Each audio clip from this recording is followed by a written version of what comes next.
രണ്ടാമത്തെ vlog. Okay, ഇന്ന് ഞാനുണ്ട്, രൂപക്കുണ്ട്, ബർക്കത്തുണ്ട്. ബർക്കത്ത് കാലങ്ങൾക്ക് ശേഷമാണ് ഒരു വ്ളോഗിൽ വരുന്നത്. എൻ്റെ ഫസ്റ്റ് വ്ളോഗിലുകളിൽ ഉണ്ടായ ഒരാളാണ് ബർക്കത്ത്. സോ നമ്മൾ ഇന്ന് പോകുന്നത് ഐക്കോൺസ് ഓഫ് പോർഷെ എന്ന് പറഞ്ഞ പരിപാടിൻ്റെ 3ാമത്തെ എഡിഷനിലേക്കാണ്. ഓക്കെ, എല്ലാ പ്രാവശ്യവും അവിടെ പോകുമ്പം അവിടെ പോർഷെ കാസ് കൊണ്ടുവരുന്ന ആൾക്കാർക്ക് സ്പെഷ്യൽ പാർക്കിംഗ് ഒക്കെ ഉണ്ട്. അപ്പം ഞാനും ബർക്കത്ത് പറയും അടുത്ത പ്രാവശ്യം വരുമ്പോൾ പോർഷയിൽ വരണം, അപ്പോൾ പിന്നെ അവിടെ പാർക്ക് ചെയ്യാൻ വന്നു. ഉയർന്ന ചിന്താഗതി പൂഞ്ച ജീവിതം. ഇക്കൊല്ലം പോർഷയില്ല, ഇക്കൊല്ലം നമ്മുടെ രൂപക്കിൻ്റെ ഹാരിസിൻ്റെ യാരിസ്. അപ്പോൾ അവിടെ ചെന്നിട്ട് വേണം. അഭിനയ കുലപതി, നീ താത്തേ വെക്കൊന്നും വേണ്ട, നീ വണ്ടി ഓടിക്കി. So excited guys, after 1 year. കഴിഞ്ഞ പ്രാവശ്യം പങ്കെടുത്തിട്ടുണ്ടായിരുന്നു. സോ അന്ന് മുതലേ പ്ലാൻ ചെയ്താണ് ഇപ്രാവശ്യം എന്തായാലും അറ്റൻഡ് ചെയ്യണം. ഇത് പോർഷെ ആയിരുന്നു, പക്ഷേ ദിസ് ടൈം വിത്ത് യാരിസാണ്. Let's see. പിന്നെ വേറൊരു കാര്യം, ലാസ്റ്റ് 2 എഡിഷനും ഫ്രീ ആയിരുന്നു. ഇപ്രാവശ്യം അവന്മാർ ടിക്കറ്റ് വെച്ചു. ഇന്ത്യക്കാരുടെ ഒരു തള്ളിച്ച ഇപ്രാവശ്യം കുറവുണ്ടാവും. അതുകൊണ്ട് that's a little racist, but it's okay.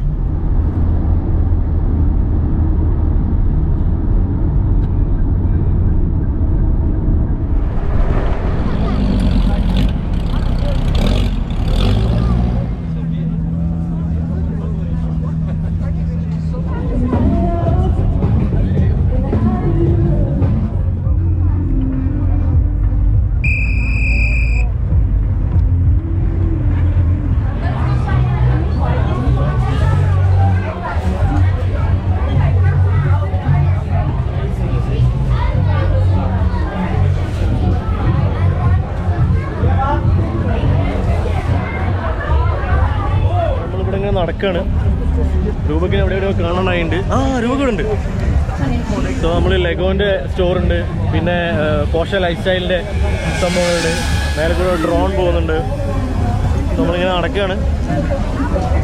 So ഇത് കാണാം കാസ്.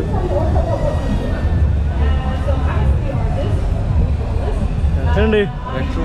സൂപ്പർ. കൂട്ടല്ലേ? ലാസ്റ്റ് ടൈം വന്നില്ലല്ലോ? ലാസ്റ്റ് ടൈം ഒരു ദിവസം വന്നു. ഓക്കെ, നേരത്തെ പറഞ്ഞതിൽ ചെറിയൊരു തിരുത്തുന്നത് 4th എഡിഷനാണ്. ഫോർത്ത് എഡിഷനാണ്. ഞാൻ 3rd എഡിഷനാണ് തോന്നുന്നു വന്നത്. സോ നമുക്കിങ്ങനെ ഓരോന്ന് എക്സ്പ്ലോർ ചെയ്യാം. എന്താ പറയുന്നവർക്കോ സംഭവം നമ്മൾ ഒറിജിനൽ പോർഷെ കയ്യിലില്ലെങ്കിലും ഞങ്ങളുടെ കയ്യിലുള്ള എല്ലാ ഡൈകാസ്റ്റ് പോർഷകളും എടുത്തിട്ട് ഇവിടുത്തെ ഒറിജിനൽസിൻ്റെ കൂടെ ഞങ്ങൾ പിക്ചേഴ്സ് എടുത്തുകൊണ്ടിരിക്കുകയാണ്. ആൾക്കാർ നമ്മളിങ്ങനെ നോക്കുന്നുണ്ട്, ഇവന്മാർ ഏത് വട്ടന്മാർ ഒറിജിനൽ കൊണ്ട് വരാതെ ഡ്യൂപ്ലി സാധനം കൊണ്ട്, ഡ്യൂപ്ലി അല്ല ഡൈകാസ്റ്റ് കൊണ്ട് വന്നിട്ട് ഇറക്കുന്നതാണ്. സോ 9:30 നോക്കുകയാണെങ്കിൽ ഇവിടെ ഫുള്ള് റെട്രോ ആണ് ഉള്ളത്. Complete classics, all the classics here. So ഇതാ RW കസ്റ്റം.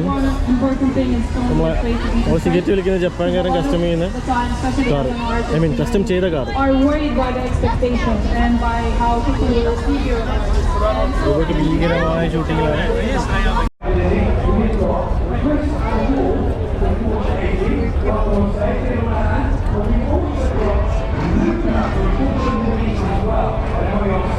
സോ ഇവിടെയുള്ള എല്ലാം ടെർബോസ് ആണ്. 50 years ജനറേഷൻ വൈസുള്ള ഒരു എക്സിബിഷനാണ് ഇവിടെ ഉള്ളത്. എല്ലാ ടർബോയും ഉണ്ട് ഇവിടെ. പക്ഷേ ഇതിൽ ഏറ്റവും ഈ പോർഷെ എൻതൂസിയാസ്റ്റിൻ്റെ കണ്ണിൽ കരടായിട്ടുള്ളൊരു സാധനമാണിത്. ഇതെല്ലാവർക്കും വലിയ താല്പര്യമില്ലാത്തൊരു വെർഷനായിരുന്നു because of the headlight design. ഞാൻ എവിടെയോ വായിച്ചിട്ടുണ്ടെന്നല്ല ഏതൊരു ഇതിൽ ഞാൻ കണ്ടിട്ടുണ്ട്.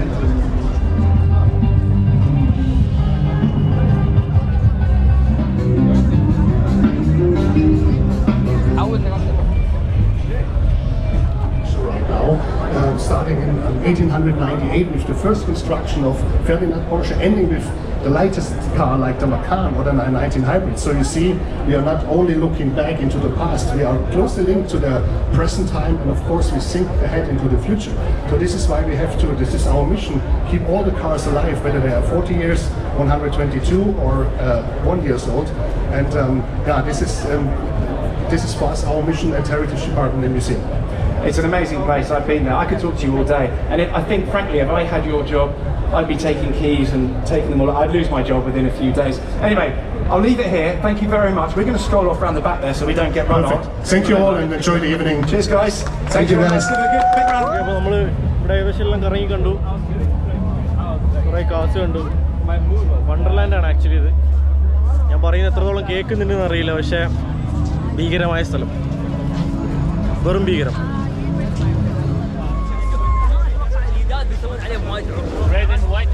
നമ്മളിവിടെ ഇറങ്ങാണ്, ഇനി ഫുഡ് കഴിക്കണം. ഓക്കെ, ഇതൊക്കെ രണ്ടു വാക്ക്. അടിപൊളി പരിപാടി, കുറേ കാർസ് അറേഞ്ച് പറഞ്ഞു. ലാസ്റ്റ് ടൈം അത്ര ഒരു വൈബ് കിട്ടില്ല. അതെനിക്കും ചെറുതായിട്ട് ഫീൽ ചെയ്ത്. പക്ഷെ ടിക്കറ്റ് ഉൾപ്പെടുത്തിയോണ്ടാണോ ആ വൈബ് കിട്ടാത്തത് എനിക്ക് തോന്നുന്നുണ്ട്. ക്രൗഡ് ഭയങ്കര ഡെഡ് ക്രൗഡാണ് ഫീൽ ചെയ്തത്.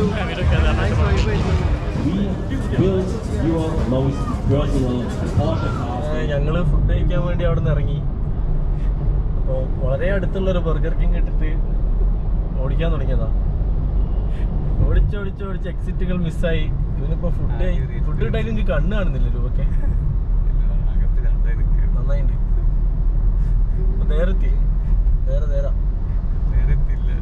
കാര്യം ചെയ്യും. ഇവിടുന്ന് യൂട്ടേൺ എടുത്തിട്ട് മുർദിഫിൽ പോകാൻ പറ്റിയെങ്കിൽ മുർദിഫ് വയ്ക്കാം. മുർദിഫ് പോയാൽ രണ്ടുണ്ട് കാര്യം.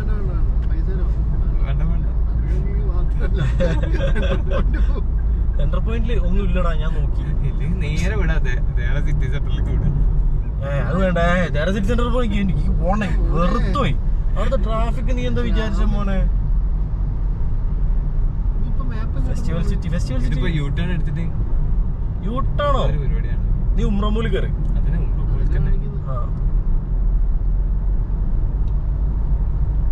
നന്നായിണ്ട്. ഞാൻ വിചാരിച്ചു ഞാനാ എക്സിറ്റ് മിസ്സാക്കുന്ന ഒരേ ഒരാള്. നീ എന്റെ മാനം കത്ര രൂപക്കിന്റെ സ്റ്റാർ ഡ്രൈവിംഗ് ആണ് കാണുന്നത്. ഞാൻ സത്യം പറയാം, നീ ഇങ്ങനെ എക്സിറ്റ് മിസ്സാക്കുന്ന എന്റെ ജീവിതത്തിൽ കണ്ടിട്ടുണ്ടോ രൂപക്കെ? വിശന്ന് കണ്ണ് കാണാത്ത രൂപക്ക്. എന്നെ കൊണ്ട് പറ്റൂലെങ്കിൽ ഇങ്ങോട്ട് മാറി ഞാൻ ഉടയ്ക്കാന്ന് പറഞ്ഞാലോ ഞാൻ കയറേണ്ടി വരുന്നേ. വീട്ടിൽ ഞങ്ങൾ ഉമ്രമൂൽ എത്തി. വീണ്ടും ഉമ്രമൂൽ. നിങ്ങൾ ദുബായ് ശരിക്കും കണ്ടിട്ടില്ല തോന്നുന്നു. ദുബായിന്റെ മറ്റൊരു ഭാഗം മാപ്പ് നീ വേസ് ഇടാ. ഈ ഗൂഗിൾ മാപ്പ് കൺഫ്യൂസിംഗ് ആ. വേസ് ഇട്. ഞാൻ സാധാരണ ഗൂഗിൾ മാപ്പ് യൂസ് ചെയ്യാറില്ല. Sorry guys. മുഖം കാണിക്കും. എന്റെ വേസ് ഉണ്ട്, പറഞ്ഞിട്ട് കാര്യമില്ലല്ലോ. ഇതിൽ പോട്ടെ. ഇല്ല, ഞാൻ വേറെ വഴി കണ്ടുപിടിച്ചു ഗൈസ്. എത്ര എക്സിറ്റ് തെറ്റിച്ച്? രണ്ടെണ്ണം അല്ല, വർഗത്തെ രണ്ടല്ല, ഒന്ന്. രണ്ടാമത്തെ വഴി തെറ്റിച്ച് ഗൂഗിൾ ചേച്ചിയാ. വർഗത്തെ ഈ വർഗം തെറ്റിച്ച്. ഒന്ന് മിസ്സായിട്ടുള്ളൂ. പിന്നെ അതിൻ്റെ ഉള്ളിൽ കിടന്ന് കറങ്ങി. ഒന്ന് മിസ്സായി. പിന്നെ വിശപ്പിന്റെ അലച്ചിലായിരുന്നു. അവസാനം എത്തിച്ച്. നല്ല വൈബുള്ള പ്ലേസില്ല. വൈബില്ലാത്ത ഏതെങ്കിലും ബർഗർ കിങ്ങിനെ അതിനെ കൊണ്ടുവന്നിട്ടുണ്ടോ? ഇല്ല.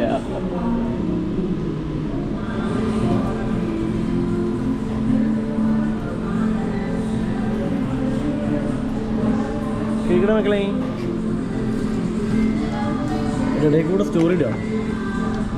അപ്പം പരിപാടികളെല്ലാം കഴിഞ്ഞ് ഫുഡും കഴിച്ച് ഞങ്ങൾ തിരിച്ച് റൂമിലേക്ക് പോകും. Please subscribe, like, comment. പറടാ, സബ്സ്ക്രൈബ് ചെയ്യാൻ പറടാ. പാവം ചെക്കനാണ്. ചിലക്കല്ലേ ദാരിദ്ര്യ മറിച്ചിട്ട് വേണേ ചെയ്താൽ മതി. എനിക്കൊരു പുല്ലുമില്ല. എൻ്റെ ഇഷ്ടത്തിന് എൻ്റെ ഇതിനു വേണ്ടിയിട്ടാണ് ചെയ്യുന്നത്. ആരും സബ്സ്ക്രൈബ് ചെയ്തില്ലെങ്കിൽ ഞാൻ വീഡിയോ ഉണ്ടാക്കും എനിക്ക് തോന്നുമ്പോൾ.